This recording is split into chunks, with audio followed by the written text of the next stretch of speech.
What if I told you that the biggest threat to your independence after the age of 60 is not heart disease, not high blood pressure, and not even diabetes? It's something far quieter and far more dangerous because most people never see it coming. It's the slow, invisible loss of leg strength. Every week, I see the same story repeat itself. Someone is living independently, walking, shopping, cooking, feeling fine, until one day standing up from a chair feels difficult.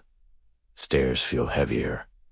Balance feels uncertain. And then comes the fall, often just one, according to the World Health Organization. Falls are the leading cause of injury-related loss of independence in adults over 60, and the strongest predictor of those falls is not age itself, but weak legs. Now here's the paradox. In Japan, one of the longest-living populations on Earth, it is common to see people in their 80s and even 90s standing up from the floor without using their hands, walking confidently, and maintaining strong, stable legs, long after most people elsewhere begin to decline. This is not genetics. It's not luck.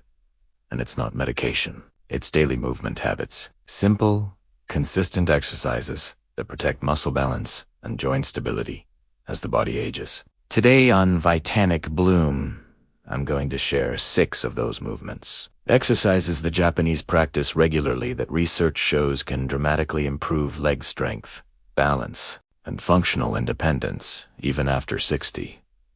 Stay with me, because I'll show you not only what to do, but why these movements work and how to use them safely starting today. Before we begin, pause for a moment. How old are you? And what feels hardest right now?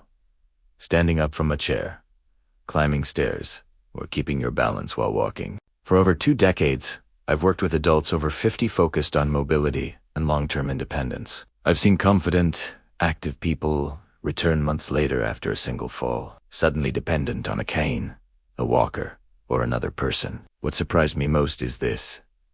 The people who lost mobility fastest were often not the sick. They were the ones who believed weakness after 60 was simply normal aging. But when I studied movement patterns in Japan and compared them with outcomes elsewhere, a different truth became clear. The human body does not lose its ability to build strength after 60.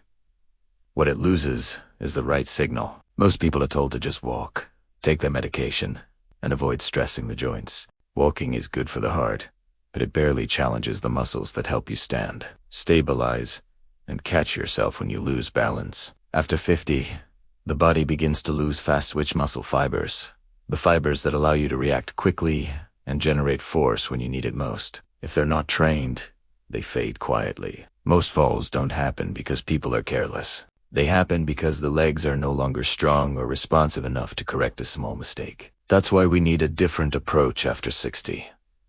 One that strengthens safely, without impact, and without joint damage. The Japanese approach focuses on consistency, body weight, and movements the body actually uses every day. These exercises require no gym, no machines, and no impact. They can be done at home and adapted at any age. The first is the resting squat. In Japan, this isn't an exercise. It's a resting position. Instead of sitting in chairs, many people rest in a deep squat, quietly strengthening the legs every day. This position trains the exact muscles needed to stand up, climb stairs, and get off the floor. Stand with feet shoulder-width apart. Lower slowly, with heels flat, spine neutral. Use support if needed. Start with 15 to 20 seconds and build gradually. Next is standing on one leg, one of the most powerful fall prevention movements there is. This trains the stabilizing muscles of the ankle, knee, hip, and core. These muscles create control, and control prevents falls. Practice near support. Lift one foot slightly. Relax your shoulders. Breathe normally. Start with 10 to 15 seconds per side and build toward 30 to 60 seconds. Then comes the horse stance, an isometric hold from traditional Japanese martial arts. Stand wider than shoulder width. Bend the knees comfortably. Keep the spine upright. And hold. This strengthens the thighs and hips without stressing the joints. Start with short holds and gradually increase. The next movement is slow, mindful walking. This is not about speed or distance. Walk much slower than normal and focus on how your foot touches the ground. Heel, midfoot, toes. Even 3 minutes a day can dramatically improve balance and coordination by retraining the brain and legs to work together again. Then there are heel raises. The calf muscles are often called the body's second heart because they help pump blood back up the legs. Weak calves mean poor circulation, swelling, fatigue, and instability. Rise slowly onto the balls of your feet. Pause and lower with control. Start with small sets and build gradually. And finally, the most important exercise of all, the wall squat. Stand with your back against a wall, feet about a foot away. Slide down until your knees bend comfortably.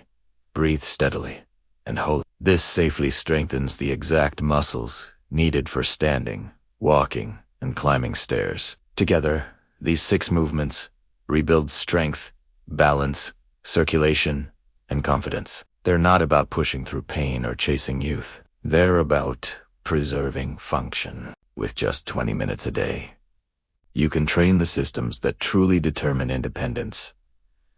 After 60, aging does not mean giving up strength. Start with 1 exercise. Tomorrow, try the wall squat.